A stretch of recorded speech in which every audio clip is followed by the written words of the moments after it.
नमस्ते दोस्तों, RV coaching classes में एक बार फिर से आपका हार्दिक अभिनंदन है। अपन प्रश्नावली नंबर 10.3 पढ़ रहे थे, उसका क्वेश्चन नंबर 4 देखेंगे।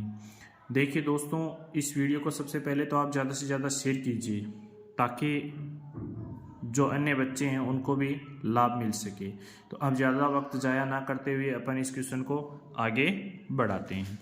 देखिए दोस्तों, हमें दिया गया कि एक सदिश दिया है I cap plus 3 J cap plus 7 के केप का सदिश 7 आई केप माइनस जे प्लस 8 के केप पर प्रक्षेप। तो हमें क्या बताना है, इसके ऊपर प्रक्षेप बताना है। तो प्रक्षेप के लिए अपन ने पीछे वाले वीडियो में भी क्वेश्चन देखे थे। तो अपन सबसे पहले इसको मानेंगे। क्यों मानेंगे? क्योंकि हमें सबसे पहले ए वेक्टर बी वेक्टर के बराबर जो हमें सदिश दिए हैं वो लिखेंगे। तो अपन पहले मान लेंगे। तो माना कि ए वेक्टर बराबर क्या मान लिया मैंने, ए वेक्टर बराबर I cap plus 3 J cap और 7 के केप मान लिया। तो I cap plus 3 J cap plus 7 के केप मान लिया। अब देखिए दोस्तों, दूसरा हमें मान क्या दिया गया है, दूसरा मान हमें दिया गया है कि इसमें 7 आई केप माइनस जे केप और 8 के केप, ये वाली वैल्यू है, ये किसकी है, बी वेक्टर की। तो लिख दूं 7 आई cap minus j cap plus 8 के केप। अब दोस्तों हमें इस बात का भी पता है कि जब a का b पे प्रक्षेप हो, जब a का b पे प्रक्षेप हो तो अपन क्या लिखेंगे, सदिश a वेक्टर का b वेक्टर पर प्रक्षेप।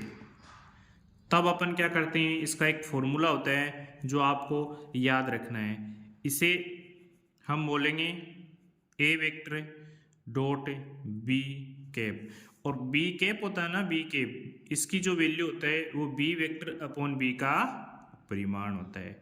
तो इसकी जगह मैं क्या रख दूंगा, बी कैप की जगह मैं क्या रख दूंगा, b vector upon b vector का परिमाण लिखता हूं मैं, a vector dot B vector upon b vector का परिमाप।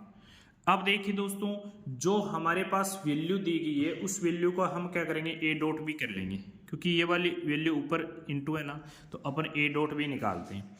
तो सबसे पहले अपन ए डॉट भी निकालेंगे। तो ए की वैल्यू यहाँ पर रखेंगे i cap plus 3 J cap plus 7 के केप, ब्रैकेट बंद की दिया, डॉट निकालना है। क्या निकालना है, डॉट। अब बी का सदिश लिखो, 7 आई cap minus j cap plus 8 के केप लिख दिया। और नीचे इसका बी वेक्टर है उसका परिमाण लिखना है। तो बी वेक्टर का परिमाण लिखोगे तो क्या आ जाएगा, मैं डायरेक्ट लिख रहा हूँ रूट में, यानी इसमें परिमाण निकालने के लिए एक्स का स्क्वायर वाई का स्क्वायर जेड का स्क्वायर करते हैं ना। तो बी की वैल्यू क्या, 7 का स्क्वायर प्लस -1 का स्क्वायर प्लस 8 का स्क्वायर। तो यहाँ तक अच्छे से समझ में आया होगा क्वेश्चन। अब देखिए आगे हम इसका ए डॉट भी निकालते हैं ऊपर वाली वैल्यू का। तो यानी जो एक्स की दिशा है वो आपस में मल्टीप्लाई होगी वाई की दिशा से और जेड की दिशा से। तो यानी ये आई केप है वो एक्स दिशा को डिनोट करता है, तो इसमें आई केप 7 आई केप है, तो इनको 1 को और 7 को आपस में मल्टीप्लाई करते हैं तो क्या आता है अपने पास, 7 ही आएगा। क्या आएगा, 7। 3 को -1 से इंटू करोगे क्या आएगा, -3। क्या आएगा, -3। 7 को 8 से इंटू करोगे क्या आएगा, +56। अब देखो इसका स्क्वायर रूट निकालो पहले। 7 का 49 प्लस 1 प्लस 64। अब देखो इसको जोड़ोगे तो वैल्यू क्या आएगी अपने पास, वैल्यू आएगी, देखो प्लस वाली संख्याएं जुड़ जाएंगी और माइनस वाली उसमें से क्या हो जाएगी, घट जाएगी। तो आपके पास बचेंगे ये 60। क्या बचेंगे, 60। तो 60 बटे रूट में वैल्यू क्या आ जाएगी अपने पास, इसको जोड़ोगे 50 और 4 114।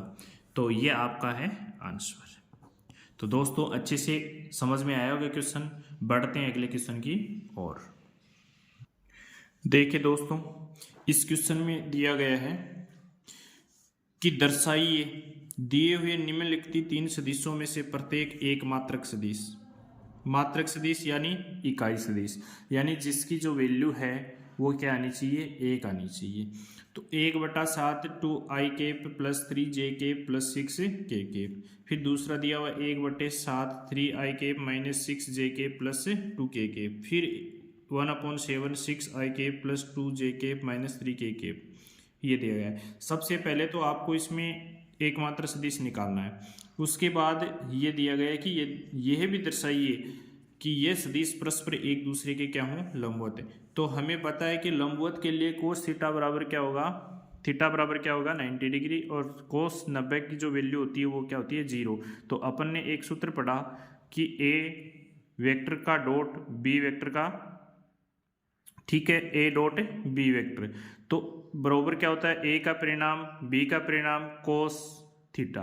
अब थीटा की जगह अपन 90 डिग्री रखेंगे तो वो पूरी वैल्यू क्या हो जाएगी 0, यानी ए डॉट बी बराबर क्या आना चाहिए अपना 0, तभी वो क्या होंगे एक दूसरे के लंबवत। तो दोस्तों सबसे पहले वही प्रक्रिया करेंगे हम, क्योंकि इसको a vector b vector c vector के, क्योंकि तीन हमें दिए गए हैं तीन सदिश, तो तीनों सदिशों को ए वेक्टर बी वेक्टर और सी वेक्टर से मान लेंगे। तो सबसे पहले वहीं से शुरुआत करेंगे क्योंकि मानना पड़ेगा। माना कि ए वेक्टर बराबर क्या है, पहले वाली वैल्यू रख देंगे 1/7 2i plus 3j plus 6k मान लिया। फिर बी वेक्टर बराबर मानो 1/7 3i minus 6j plus 2k। फिर सी वेक्टर बराबर मान लो 1/7 6i, ये 6 है भाई, क्योंकि यहाँ पर 6 है ना, 6 प्लस 2j माइनस 3k। सबसे पहले अपन ने तीनों को मान लिया है। अब अपन क्या करेंगे, इसका परिमाण निकालेंगे। क्या निकालेंगे, परिमाण। और हमारे पास परिणाम क्या आता है, यदि एक मात्र सदिश आता है तब तो वो वैलिड है। तो अपन ए का परिमाण निकालेंगे। तो ए का परिमाण निकालने का मतलब क्या होता है कि जो वैल्यू हमें एक 2i 3j और 6k दिया हुआ ना, इसका अपन परिमाण निकाल लेंगे। तो परिणाम निकालने के बाद वैल्यू क्या आती है, तो देखिए दोस्तों, इसको अपन लिख देंगे 1/7 को एज इट इज रख देंगे, फिर रूट लगा देंगे, क्योंकि परिणाम में x² y² प्लस z² का स्क्वायर रूट निकालते हैं ना अपन।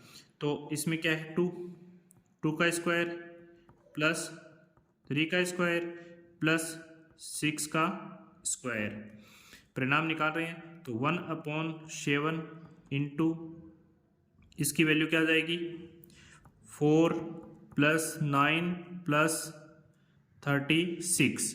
तो ये हमारे पास आ गया 1/7 इंटू वैल्यू क्या है ये अपनी, इनको जोड़ोगे तो ये आ जाएगा, और इसका स्क्वायर रूट क्या होता है 1/7 इंटू 7 से 7 कैंसिल होगा तो क्या आ जाएगा 1। तो अब बताइए दोस्तों, वैल्यू क्या आई अपने पास, ए का परिमाण क्या आया, 1 आया। क्या आया, 1 आया। तो यहाँ पर जो बात दी गई है वो सत्य है ना, तो कह सकते हैं ना कि ये तो एकमात्र सदिश है, लेकिन इसका दूसरा तीसरा तीनों एकमात्रक यानी प्रत्येक मात्रक सदिश हैं। तो हमें ये सिद्ध करना है। तो एक तो अपन ने देख लिया, ए का परिणाम क्या आ गया अपने पास, ए वेक्टर का परिणाम क्या आ गया 1। ठीक है दोस्तों, अब बढ़ते हैं आगे, इसका दूसरा टॉपिक। अब अपने पास बी वेक्टर दिया गया है, तो अपन सबसे पहले बी वेक्टर क्या है अपने पास, बी वेक्टर क्या है, बी वेक्टर अपने पास है 1/7 3i minus 6j plus 2k, ये अपने पास है। अब इसका क्या करेंगे अपन, इसका मान निकालेंगे, परिणाम निकालेंगे। तो ए वेक्टर बी वेक्टर का परिणाम लगा दिया, 1/7 एज इट इज रख दिया। वैसी प्रोसेस करेंगे जो पीछे ए वेक्टर के लिए की थी। तो 3 का स्क्वायर करोगे माइनस, ये माइनस का स्क्वायर करोगे तो प्लस का आ जाएगा, फिर 2 का स्क्वायर करोगे तो वैल्यू तो वही आएगी 1/7 इंटू रूट में क्या आ गया 9 प्लस 36 +4। तो ये वाली वैल्यू आ गई 1/7 इंटू 49 का स्क्वायर रूट निकालोगे तो क्या आ जाएगा अपने पास 1/7 इंटू 7 से 7 क्या हो जाएगा कैंसिल। तो बी वेक्टर का परिमाण क्या आ गया 1। तो ये भी सत्य बात है, लेकिन हमें तीनों के बारे में बताना है। अब अपन लेंगे सी वेक्टर। सी वेक्टर क्या दिया हुआ है 1/7 6 i cap +2 j cap -3 k cap. इसके बारे में चेकआउट करेंगे। तो अपन इसको चेक करेंगे तो वही परिमाण निकालेंगे। सी वेक्टर का परिमाण 1/7, इसका क्या आ जाएगा रूट में 6 का स्क्वायर प्लस 2 का स्क्वायर प्लस -3 का स्क्वायर, वैल्यू वही आएगी 1/7 इंटू रूट में 36 + 4 + 9। तो वही हुआ 1/7 इंटू 49। अब देखो इसका रूट क्या आ जाएगा 1/7 इंटू 7 से 7 कैंसिल तो क्या आ गया 1। तो हमारे पास ए का परिणाम भी क्या आ गया 1 आ गया। तो अब देखिए दोस्तों तीनों जो सदिश हैं उनका जो परिमाण हमारे पास आया है वो क्या है 1 है। तो अपन लिख सकते हैं ना अतः जो तीनों सदिशों यानी ए वेक्टर बी वेक्टर और सी वेक्टर का परिमाण क्या है अपने पास सब में 1 आया ना। देखो इसका भी 1 है, इसका भी 1 है और परिमाण क्या है 1 है। तो परिमाण अपने पास कितना है 1। तो यह है एक सदिश मात्रक सदिश है यानी इकाई सदिश है। ठीक है। अब इसका दूसरा जो पार्ट दिया गया है हमें वो ये दिया गया है कि ये एक दूसरे के लंबवत हैं या नहीं है। तो अपन इसका दूसरा पार्ट देखेंगे। वैल्यू यही रहेंगी लेकिन हमें क्या चेक करना है ये लंबवत हैं या नहीं है। तो मैं यहाँ पर लिख देता हूँ पहले सदिश ए वेक्टर व बी वेक्टर, यहाँ पर सदिश ही लिख देता हूँ मैं। चलो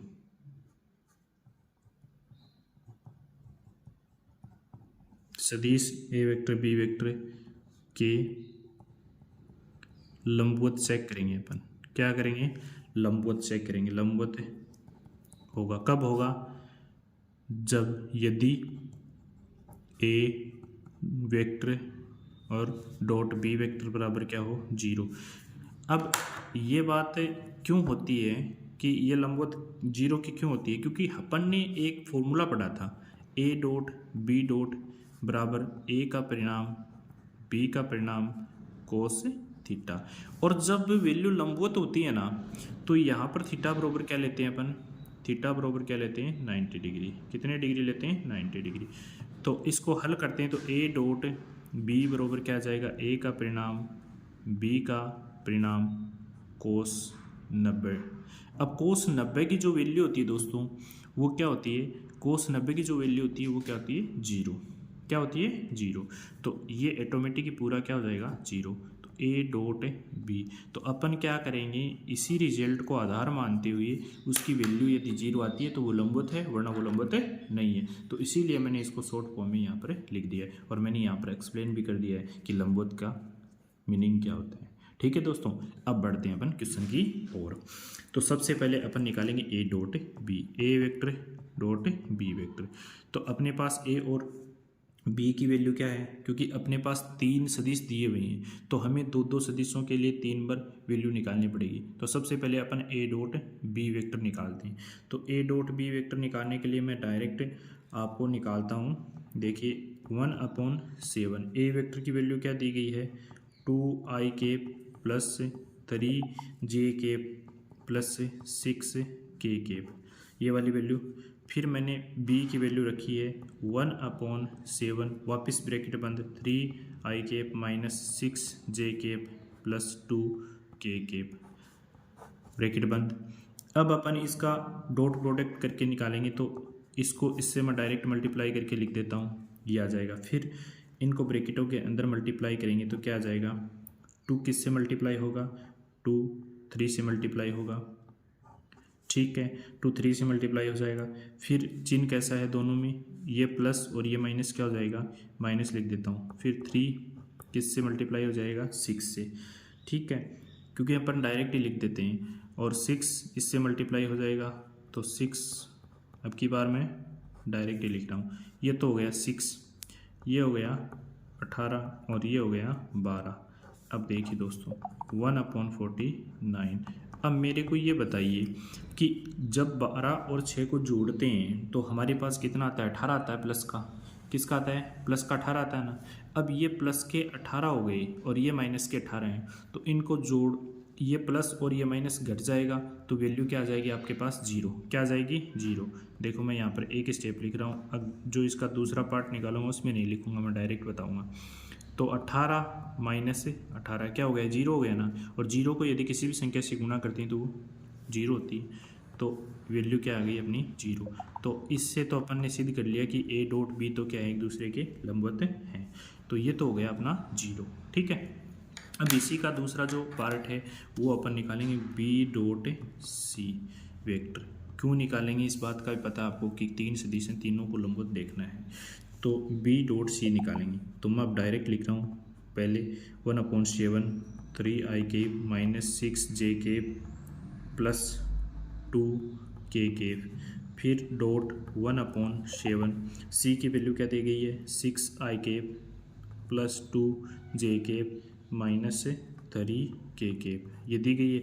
अब इसको डायरेक्ट आप गुणा करोगे 1/49 आएगा, ठीक है। 1/7 को 1/7 से मल्टीप्लाई करोगे, 3 को इससे इंटू करोगे तो वैल्यू आ जाएगी 18, इसको इससे मल्टीप्लाई करोगे तो माइनस का 12, इसको इससे गुणा करोगे तो माइनस का, ये देखो प्लस है और ये भी क्या है माइनस, तो ये आ जाएगा माइनस का 6। तो वैल्यू क्या आ गई अपने पास, वैल्यू अपने पास आ गई 1/49 इंटू 0 और वैल्यू क्या आ गई 0। तो अपन क्या कह सकते हैं कि B vector dot C vector बराबर क्या है, 0। तो ये वाली वैल्यू भी क्या है, लंबवत है, क्या है, लंबवत। अब देखते हैं इसका तीसरा पार्ट। अब देखिए दोस्तों, इसका जो C vector dot A vector है वो हमें निकालना है। तो हम ये निकालेंगे तो इसके लिए हमें सबसे पहले क्या निकालना पड़ेगा, सी की वैल्यू रखेंगे 1/7 6i cap plus 2j cap minus 3k cap, बंद कर दिया। फिर डॉट 1/7, इसको बंद करोगे क्या आ गया, 2i cap plus 3j cap plus 6k cap, इसको बंद कर देंगे। अब देखो इसको आपस में मल्टीप्लाई करेंगे अपन, तो ये क्या जाएगा 1/49। अब देखो इसको मल्टीप्लाई करोगे 6 को इससे तो क्या आ जाएगा 12, इसको इससे करोगे तो क्या आ जाएगा 6, ठीक है। अब इसको इससे करोगे तो माइनस के 18, और ये 18 और 18 में से 18 गए 0 बचा, तो 1/49 इंटू 0। तो आपके पास C vector dot A vector बराबर क्या आ गया, 0। तो दोस्तों इससे अपन क्या सिद्ध कर सकते हैं कि प्रत्येक वेक्टर का, चूँकि ए वेक्टर ए डॉट बी है ना, ए डॉट बी और बी डॉट सी और सी डॉट ए, ठीक है, में प्रत्येक सदिश क्या है, प्रत्येक का मान क्या है आपके पास, शून्य है, मान क्या है, शून्य, क्या है, शून्य, शून्य है। तो ए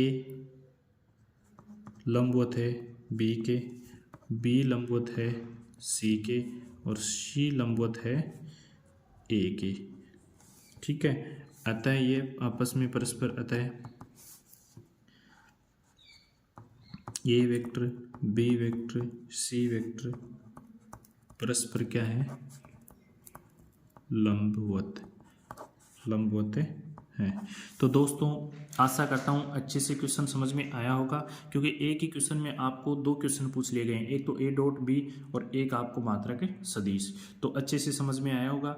तो इस वीडियो को आप ज़्यादा से ज़्यादा दोस्तों शेयर कीजिए, ताकि 12th क्लास के बच्चों को और सेकंड ग्रेड के जो बच्चे हैं उनको भी इस टॉपिक से रिलेटेड कोई भी समस्या हो तो एनसीईआरटी का पूरा आपको सॉल्यूशन मिलने वाला है इस चैनल के माध्यम से, ताकि आपको कंटिन्यू नोटिफिकेशन मिलता रहे। तो जय हिंद, जय भारत।